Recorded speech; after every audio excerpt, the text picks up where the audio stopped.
Cristiano Ronaldo, a name that echoes through stadiums, a symbol of unmatched excellence. The world knows him as a footballing icon, a champion, a global superstar. But behind the trophies, the endorsements, and the millions of Instagram followers lies a darker story. This is not the tale of his greatness.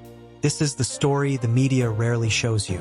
This is the dark side of Ronaldo's career, the obsession with perfection. From his early days in Madeira, Cristiano Ronaldo was different, gifted, hungry, and obsessed with becoming the best. But that obsession, fueled by poverty, trauma, and relentless ambition, came with a cost. Former teammates recall a young Ronaldo who would cry if he lost in training. Not just cry, rage, sulk, punish himself mentally. Even as a teenager, he was isolating himself from others, locked in a personal war against failure. And this wasn't just about football. It was about escaping the island, escaping the poverty, escaping the shadow of a father battling alcoholism. Cristiano wasn't just chasing greatness. He was running from something, and maybe he still is. This mental pressure grew into an all-consuming obsession with physical perfection. Ronaldo is known for his chiseled body and insane fitness, but what few talk about is the psychological burden behind that image. Endless hours in the gym, diets so strict they bordered on extreme, an addiction to self-control so strong that it alienated him from even close friends and family. Even in his early 20s, Ronaldo was reportedly obsessed with his appearance.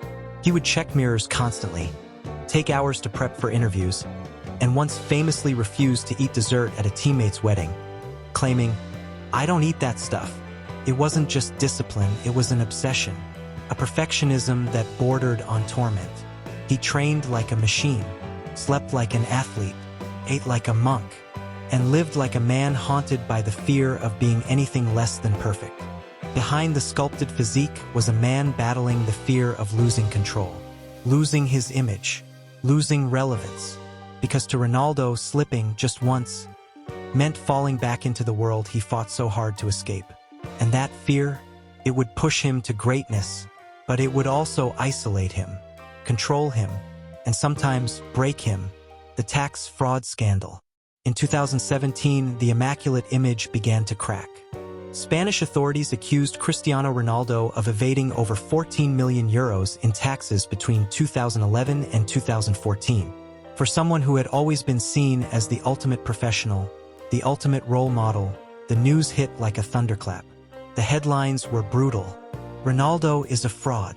Superstar under investigation. It wasn't just tabloid fodder, this was serious. Spain's Hacienda, their tax agency, was on a mission to clean up financial corruption in La Liga, and Ronaldo was their most high-profile target.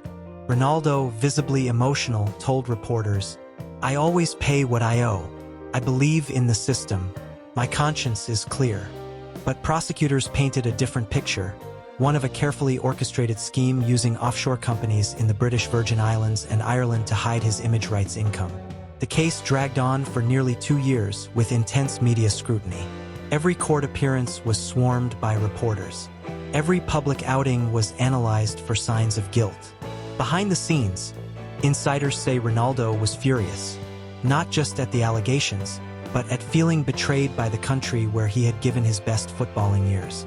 He reportedly told teammates, "I never did anything wrong, and they treat me like a criminal."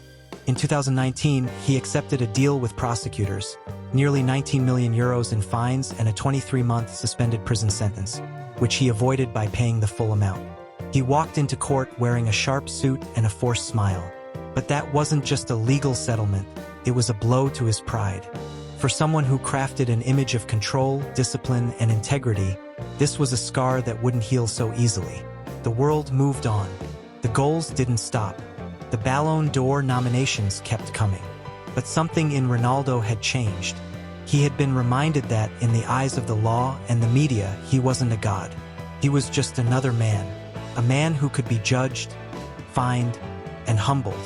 And for someone like Cristiano Ronaldo, who had spent his entire life building an image of invincibility, that realization was perhaps the darkest moment of all. The sexual assault allegation. Perhaps the most damaging chapter came in 2018. American woman Catherine Mayorga accused Ronaldo of raping her in a Las Vegas hotel room in 2009.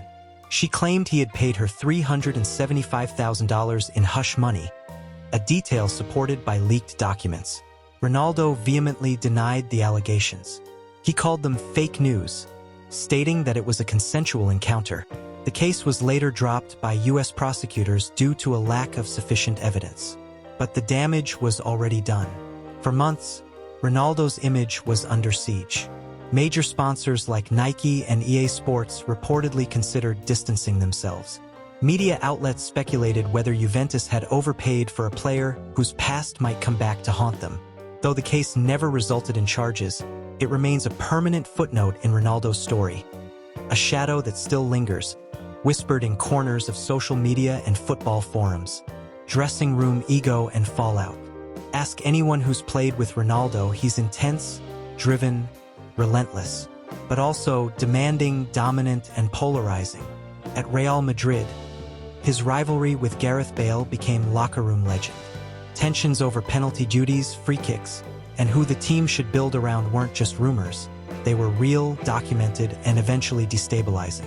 At Manchester United, his second stint turned toxic. Public spats with manager Erik ten Hag, storming off the pitch, criticizing the club's infrastructure. Ronaldo openly declared the club had betrayed him. In his own words, he felt disrespected. But critics argued he had become a diva, unable to accept a reduced role, unwilling to put the team above his personal pride. The man who once lifted others up was now being accused of bringing dressing rooms down. The Al Nassr move money over legacy?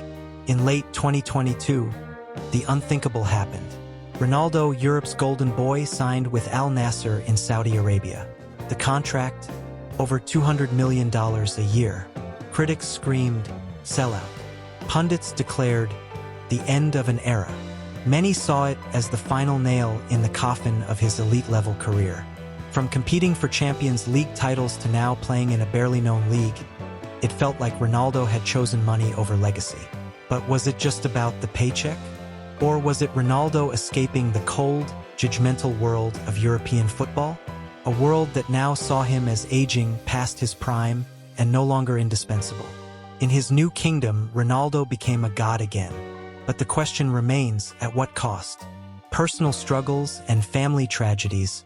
Beneath the surface of fame and fortune, Ronaldo has endured quiet, painful personal battles. He lost his father, José Diniz Aveiro, to alcoholism when he was just 20. Ronaldo has often spoken about the void that left. A man he loved, who never got to see his son's true greatness. In 2022, tragedy struck again.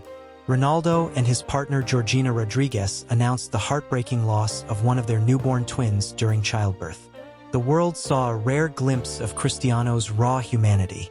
A man shattered, crying not after a missed penalty, but over something truly irreplaceable. And then there's the constant battle with fame itself. Paparazzi, social media invasions, the inability to live a normal life. Fame brought fortune, but it also brought isolation. The Ronaldo we see is polished, confident, perfect. But behind the scenes, he's had to endure the kind of pain no amount of goals can erase. The price of being Ronaldo. Ronaldo's greatness didn't come for free, came at a cost. A childhood shaped by poverty and alcohol. A mind wired for obsession. A body forced to maintain robotic perfection. A career haunted by scandal, controversy, and media trials. He built an empire, but sometimes even emperors feel alone. Was it worth it? That's the question only Ronaldo himself can answer. What we can say is that his story, beyond the records and the headlines, is a complex, human, and deeply emotional journey. We'll always remember the goals, the stepovers, the screams of "See you" echoing in packed stadiums. But now, maybe we'll also remember the man. Not just Cristiano Ronaldo, the legend, but Cristiano Ronaldo, the human.